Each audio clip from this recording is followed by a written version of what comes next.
कठिन लगता है। हम्म। मुझे ईश्वर में विश्वास करना कठिन लगता है। कठिन तो लगेगा, क्योंकि अब आप शायद ही बाहरी भगवान को छोड़ के अंतरात्मा को विश्वास के रूप में आप देख रहे हैं, क्योंकि भगवान किसी के जीवन के साथ भेदभाव नहीं करता। ईश्वर जीवन है और ये जीवन सिद्धांत इस पल भी आपके अंदर प्रवाहित हो रहा है और होता ही जाएगा जब तक आपकी आंखें बंद नहीं होती। ईश्वर आपके द्वारा सद्भाव, शांति, सुंदरता, खुशी और प्रचुरता व्यक्त होना पसंद करता है। और अगर आप ये सब नहीं हैं तो किसी भी तरह से आपके पास परेशानी बिन बुलाए कभी भी अचानक आ सकती है और आती ही है। आदमी बोलता है कहाँ से अचानक एकदम से ये हो गया। इसे ईश्वर की इच्छा या जीवन की प्रवृत्ति ही कहा जाएगा।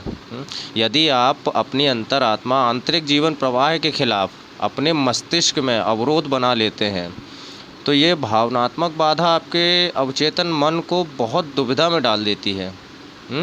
प्रत्येक तरह की नकारात्मक ऊर्जा, नेगेटिविटी ऐसी स्थितियां उत्पन्न कर देंगी। ये स्थितियां तो हमारी ही नकारात्मक और बिल्कुल बुराई सोच का नतीजा है। इसलिए अपनी मुश्किल या बीमारी के लिए ईश्वर पर दोष मढ़ना एक गंभीर गलती है। कई इंसान जाति, पाप, बीमारी, कष्ट के लिए ईश्वर की आलोचना ही करते रहते हैं। किस्मत को दोष देते हैं कि किस्मत ही ख़राब है या ईश्वर ने हमारे साथ गलत क्यों किया। ईश्वर पर आरोप लगाना जीवन प्रवाह के विरुद्ध आदतन मानसिक अवरोध के है कि कुछ मनुष्य अपने दुख, दर्द, प्रियजनों की मृत्यु, कभी भी जैसे दुर्घटना हो जाती है तो इसके लिए ईश्वर को दोष देते हैं कि भगवान की मर्ज़ी थी या उसका बुलावा आ गया था या वो तो बहाना था, भाई ले गया। क्यों ऐसा बोलते हैं? क्यों? जब तक इंसान ईश्वर के बारे में इस तरह की नकारात्मक धारणाएं रखेंगे तब तक उनका अवचेतन मन इन नकारात्मक चीज़ों को साकार करता ही रहेगा, करता ही रहेगा। वही है परमात्मा। अवचेतन मन का मतलब आत्मा यानी कि चेतना, जिसको आत्मा नाम दिया है दुनिया ने, दरअसल चेतना है। आप जो कुछ भी बोलते हैं चेतना में वाइब्रेशन होकर तुरंत वो अपना काम करना शुरू कर देती है। आप किसको दोष दे रहे हैं? किस्मत को दोष दे रहे हैं। हाँ भैया तुम्हारी किस्मत ऐसी है, जे लो हमने कर दिया। वो एक जिन है।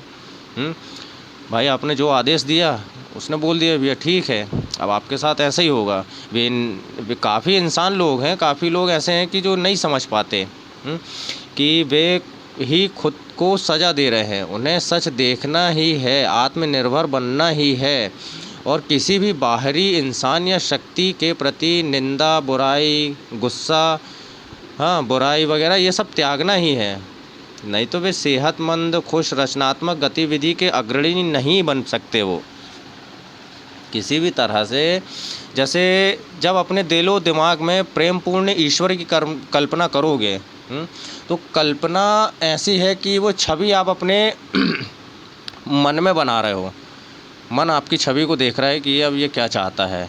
हाँ, और फिर उसके बाद आप उसमें विश्वास करने लगते हैं कि ईश्वर प्रेम पूर्ण पिता है जो उनकी देखभाल कर रहा है, उनका मार्गदर्शन कर रहा है, उन्हें शक्ति दे रहा है। तो ईश्वर या जीवन सिद्धांत के बारे में ये विश्वास और अवधारणा उनके अवचेतन मन में उतर जाती है और फिर उसके बाद उनका जीवन भी सफल हो जाता है।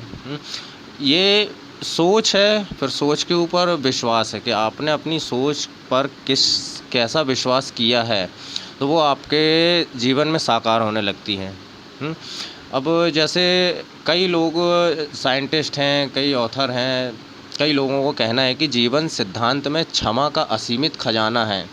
कभी भी कुछ हो जाए, सबसे पहला इंसान का सबसे पहला शब्द होना चाहिए क्षमा। क्षमा मांगना मतलब आपने अपनी चेतना को सक्रिय कर दिया। कभी भी अगर कहते हैं कि एक जगह लिखा हुआ है कि अगर आप रास्ते पे चल रहे हैं, पत्थर को ठोकर लग गई है तो बस पलट के हल्की सी मुस्कुराहट के साथ मन ही मन क्षमा मांग लो। यह आपके इंसानियत का धर्म हो गया, यह आप अपने इंसान होने का परिचय दे रहे हैं। जब आप अपनी उंगली काट लेते हैं तो ये आपको क्षमा कर देता है। हाँ, व्यक्ति की अवचेतन बुद्धि मतलब तत्काल इसकी मरम्मत करने के लिए सक्रिय हो जाती है।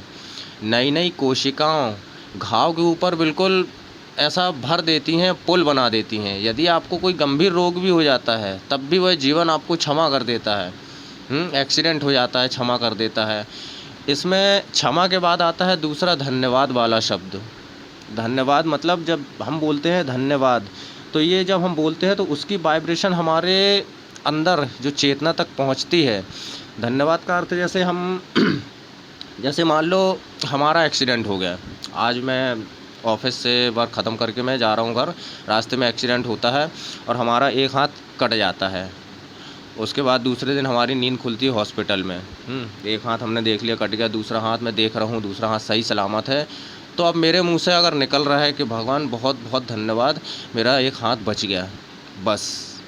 अब ये इतनी बड़ी शक्ति है कि तुमने भगवान को अपने सामने झुका लिया। तो ये धन्यवाद की शक्ति होती है। आपके जीवन में कभी कोई दुर्घटना हो ही नहीं सकती है, किसी के साथ नहीं हो सकती। जो जो आपसे दुनिया में जुड़ा है उसके साथ नहीं हो सकती है। जीवन किसी के खिलाफ कोई बैर नहीं रखता यार, ये हमेशा सबको क्षमा कर देता है। जीवन आपको सेहत, स्फूर्ति, सद्भावना, शांति, सुख, प्रेम सब कुछ देता है, लेकिन उसको आप अय्याशी के रूप में इस्तेमाल करते हो तो ये गलत है। आप प्रकृति के साथ सामंजस्य से सोचकर सहयोग करो। नकारात्मक आहत करने वाली यादें होती हैं, अतीत वाली यादें होती हैं, हाँ, और बुराई होती हैं, जलन होती है, कटुता और दुर्भावना आपके अंदर के जीवन सिद्धांत के प्रवाह को रोक देती हैं कि तुम तो इस टाइप के हो, तुम्हारा जीवन उस टाइप का बन ही नहीं सकता। अगर आप उस टाइप के हो तो आपका जीवन फिर सुखी है। ये होती है अंदर की चीज़ें। जब हमारे अंदर सभी चक्रों के आज जैसे मोबाइल में काफ़ी बहुत सारी चीज़ें अंदर पड़ी रहती हैं, जिसके कारण हम मोबाइल से कितनी दूर बात कर लेते हैं, मोबाइल में इंटरनेट चला लेते हैं, फ़ोटो वीडियो मूवी वगैरह देख लेते हैं। तो हमारे अंदर शरीर के अंदर ऐसा क्या है जो भाई हम इतना